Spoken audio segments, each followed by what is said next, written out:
একটু ভেবে দেখো, আমার মধ্যে যদি এত ক্ষমতা আছে, তবে কেন তুমি আমাকে স্বীকার করছো না?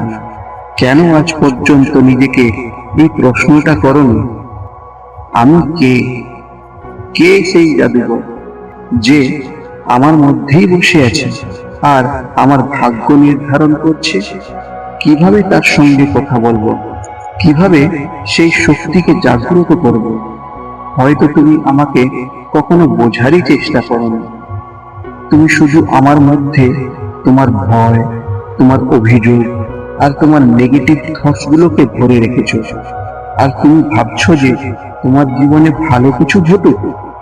সেটা কিভাবে সম্ভব? আমি তোমার সেই ভয়, তোমার সেই অভিযোগ আর তোমার নেগেটিভিটি গুলোকেই স্বীকার করে নিই। কারণ আমি বিবেচনা করি না যে ওটা তোমার জন্য ভালো না খারাপ। আমি তো শুধু গ্রহণ করি আর ফিরিয়ে দিই। তুমি যদি বলো আমার জীবন অর্থহীন, তো আমিও ওটাকেই বাস্তব করে দেব। কিন্তু তুমি যদি বলো আমার জীবনটা তো একটা চমৎকার, তো সেটাই সত্যি হলো।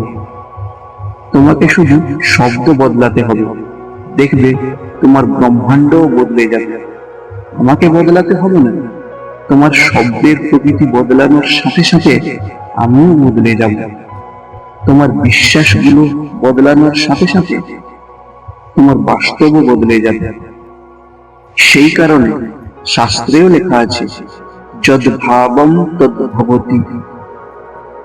তোমার ভাবনা যেমন হবে তুমি তেমনই হয়ে উঠবে।